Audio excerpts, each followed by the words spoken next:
அமெரிக்காவினால் இஸ்ரேலுடன் இணைந்து ஈரானுக்கு எதிராக ஆரம்பிக்கப்பட்ட போரானது இன்று இப்பொழுது 6வது நாளாகவும் நடைபெற்று கொண்டிருக்கிறது. இந்த நிலைமையில் இப்பொழுதும் கடுமையான தாக்குதல்கள் ஈரானில் நடைபெற்று வருவதாகவும், ஈரானில் மட்டுமல்ல இஸ்ரேலிய படைகள் லெபனானில் கடுமையான தாக்குதல்கள், குறிப்பாக லெபனான் தலைநகர் பெய்ரூட்டில் தற்போதைக்கு கடுமையான தாக்குதல்களை இஸ்ரேலிய வான்படைகள் மற்றும் இஸ்ரேலிய இராணுவம் நடத்தி வருவதாக இப்பொழுது அங்கிருந்து வரும் தகவல்கள் தெரிவிக்கின்றன. இந்த நிலைமையில் இன்று அமெரிக்க அதிபர் டொனால்ட் ட்ரம்ப் சில முக்கியமான விடயங்களை பொதுவெளியிலே பரிமாறியிருந்தார். அது தொடர்பாக குறிப்பாக ஈரானின் அடுத்த அரசாங்கம் தொடர்பாகவும் அதிலே அமெரிக்கா கொண்டிருக்கும் அக்கறை தொடர்பாகவும் அவர் இன்று பேசியிருக்கிறார். என்ன விடயம் என்றால், ஈரானில் அடுத்ததாக வர இருக்கும் தலைவர் தொடர்பாக அமெரிக்கா அதிக கரிசனை கொண்டிருப்பதாகவும், அமெரிக்காவுடன் விருப்பத்துடன் தான் அடுத்த தலைவர் அவர் தெரிவு செய்யப்படுவார் என்ற ரீதியிலான ஒரு மிக முக்கியமான ஒரு கருத்தொன்றை டொனால்ட் ட்ரம்ப் இன்று பொதுவெளியிலே தெரிவித்திருக்கின்றார். குறிப்பாக இதை ராய்ட்டர்ஸ் உறுதி செய்திருக்கிறது. என்ன விடயம் என்றால், உங்களுக்கு தெரிந்திருக்கும், கடந்த இந்த போர் ஆரம்பித்தவுடன் முதலாவது நாளிலேயே ஈரானின் சுப்ரீம் லீடர் என்று அழைக்கப்பட்ட கமேனி அவர்கள் அமெரிக்காவின் வான் தாக்குதலினால் கொல்லப்பட்டிருந்தார்.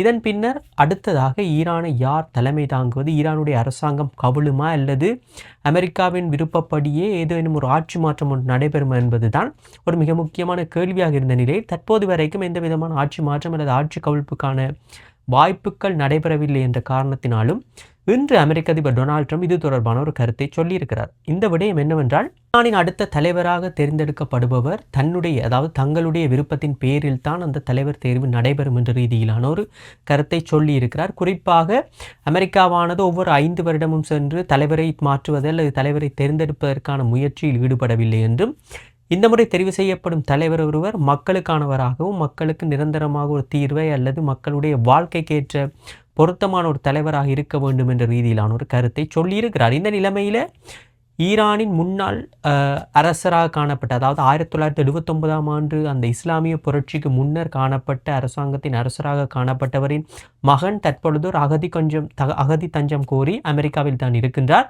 ஸோ அவர் எதிர்காலத்தில் தலைவராக வருவதற்கான வாய்ப்புகள் இருக்கின்றன என்ற கேள்விக்கு டொனால்ட் ட்ரம்ப் மறுக்காமல் எந்த விதமான பதிலையும், ஒரு நேரடி பதிலை சொல்லாமல் நழுவி இருக்கிறார் என்றே சொல்லலாம். ஸோ பொறுத்திருந்து தான் பார்க்க வேண்டும். ஏனென்றால் தற்போது வரைக்கும் எந்த விதமான ஒரு ஆட்சி கவிழ்ப்புக்கான அறிகுறிகள் ஈரானில் காணப்படவில்லை. இருந்தாலும் இன்று அமெரிக்காவின் பாதுகாப்பு செயலாளர் நடத்திய செய்தியாளர் மாநாட்டிலே அவர்கள் உறுதிப்படுத்தி இருக்கிறார்கள், கிட்டத்தட்ட ஈரானின் அனைத்து விதமான இராணுவ வசதிகள் அல்லது இராணுவ நிலைகள் அனைத்தையும் தாங்கள் டிஸ்மேண்டில், அதாவது நிலை குலைய செய்து விட்டதாக.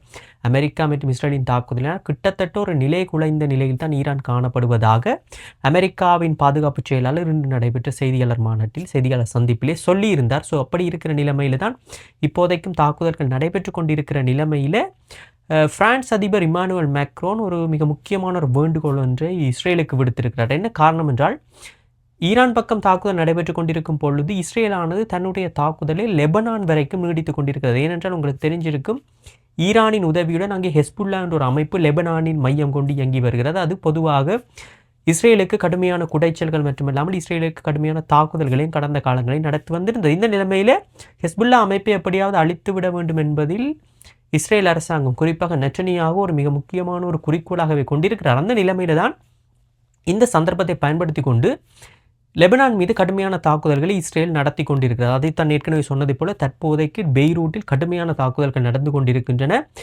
வந்திருக்கும் உத்தியோகபூர்வ தகவல்களின்படி 50க்கும் அதிகமானவர்கள் லெபனானில் தான் கொல்லப்பட்டிருக்கார்கள். ஈரானுக்கு அடுத்தபடியாக அதிகமான உயிர்ச்சேதம் நடைபெற்றிருப்பது லெபனானில் தான். ஸோ இந்த நிலைமையில் தான் பிரான்ஸ் அதிபர் இமானுவேல் மேக்ரோன் இஸ்ரேலுக்கு வேண்டுகோள் ஒன்றை விடுத்திருக்கிறார், லெபனானில் தாக்குதல் நடத்துவதை நிறுத்தும்படியும். ஏனென்றால் இந்த போரை விரிவடைய செய்ய வேண்டாம் என்று, ஏனென்றால் இது ஈரானுக்குடைய போராக இருக்கிறது மட்டுமே நல்லது என்றும், இதை விரிவடைய செய்வதன் மூலம் சர்வதேச மற்றும் பல்வேறு நாடுகளின் தலையீடுகள் வருவதற்கான வாய்ப்புகள் இருப்பதாகவும் சொல்லப்பட்டிருக்கிறது. இந்த நிலைமையில தான் லெபனான் அரசாங்கம் ஏற்கனவே ஒரு அறிவிப்பு ஒன்றை விடுத்திருக்கின்றது. ஈரானின் உதவியுடன் இயங்கும் இந்த ஹிஸ்புல்லா அமைப்பைச் சேர்ந்த உறுப்பினர்கள் நாட்டை விட்டு வெளியேற வேண்டும் என்ற ரீதியிலான ஒரு கோரிக்கையை லெபனான் அதிபர் அவர்கள் விடுத்திருந்தமை ஒரு மிக முக்கியமான விடயம். அந்த நிலைமையில தான் இப்பொழுது பிரான்சின் இந்த கோரிக்கையும் வந்திருக்கிறது. இருந்தபோதும் தற்போது வரை தாக்குதல்கள் நடைபெற்று கொண்டிருக்கின்றன லெபனானில். இந்த நிலைமையில் இந்த போரிலே மிக முக்கியமாக பேசப்பட்ட ஒரு விடயம் தான் அந்த ஹோர்முஸ் கால்வாய், ஸ்ட்ரெய்ட் ஆஃப் ஹோர்முஸ் என்று சொல்லப்படுகின்ற ஈரானுக்கும் ஓமானுக்கும் இடையில் காணப்படுகின்ற அந்த கடல் வழி பாதை, மிக முக்கியமான ஒரு எண்ணெய் பாதை.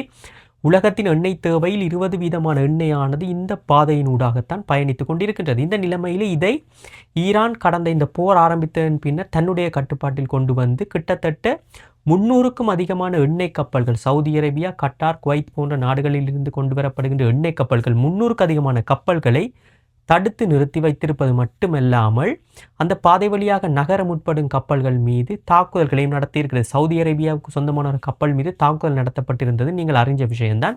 இப்படி இருக்கிற நிலைமையில் சீனா, அதாவது ஈரானின் மிக முக்கியமான ஒரு நெருங்கிய ஒரு நண்பர் என்றே சொல்லலாம், சீனா ஈரானிடம் கோரிக்கை விடுத்திருப்பதாகவும் இந்த ஸ்ட்ரெய்ட் ஆஃப் ஹார்மஸில் தடுத்து வைக்கப்பட்டிருக்கின்ற கப்பல்களை விடுவிக்கும்படியான ஒரு கோரிக்கை ஈரானிடம் கேட்டிருப்பதாக இப்பொழுது சொல்லப்பட்டிருக்கின்றது. என்ன காரணம் என்றால் 25% எண்ணெய் தேவை, சீனாவின் 25% எண்ணெய் தேவை இந்த பாதை வழியாகத்தான் செல்கிறது. ஸோ இது தடைப்படுவதானது சீனாவுக்கும் ஒரு மிகப்பெரிய சிக்கல் மட்டுமில்லாமல் தற்போதைக்கு வந்திருக்கும் தகவல்களின்படி க்ரூட் ஆயில், அதாவது கச்சா எண்ணெயின் விலையானது 15% அதிகரித்திருக்கின்றது.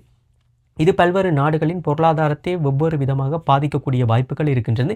ஸோ அப்படி இருக்கிற நிலைமையில் தான் சீனா இப்படி ஒரு கோரிக்கை ஒன்றை விடுத்திருப்பதாகவும், சீனாவுக்கு செல்லவிருந்த 2 கப்பல்களை ஈரான் நேற்று முன்தினம் அளவில் இந்த ஹோர்மூஸ் கால்வாய், அதாவது இந்த பாதை வழியாக செல்ல அனுமதித்ததாக சில தகவல்களும் வந்திருக்கிறது. அப்படி இருக்கிற நிலைமையில் தான் இந்த போரானது சர்வதேச மட்டங்களில் மிக முக்கியமாக உற்று நோக்கப்பட்டிருக்கிறது. இந்த நிலைமையில் டொனால்ட் ட்ரம்ப் இன்று தெரிவித்த கருத்துக்களில் மிக முக்கியமான ஒரு கருத்து, இந்த போரானது எவ்வளவு நாள் நடைபெறும் என்று தனக்கு தெரியாது என்றும், ஆனால் தாங்கள் ஏற்கனவே அதாவது நிகழ்ச்சி நிரல் படுத்தப்பட்டிருந்த அல்லது ஸ்கெட்யூல் பண்ணியிருந்த விடயத்தின் அடிப்படையில் தான் இந்த போரானது சரியாக நடைபெற்று கொண்டிருப்பதாகவும், தாங்கள் நினைத்தவாறே இந்த போர் நகர்ந்து கொண்டிருப்பதாக சொல்லியிருக்கிறார். ஸோ அவர்களுடைய இறுதிக்கட்ட அல்லது ஒரு அல்டிமேட் டார்கெட்டாக வந்து ஈரானில் ஒரு ஆட்சி மாற்றம் ஒன்றைத்தான் அவர்கள் எதிர்பார்க்கிறார்கள் போலத்தான் தெரிகிறது. ஸோ பொறுத்திருந்து பார்ப்போம் இந்த போரானது என்ன விதமான ஒரு முடிவை கொண்டு வரப்போகிறது, எதிர்காலத்தில் என்ன விதமான ஒரு மாற்றங்களை கொண்டு வரப்போகிறது. ஏனென்றால் இந்த போர்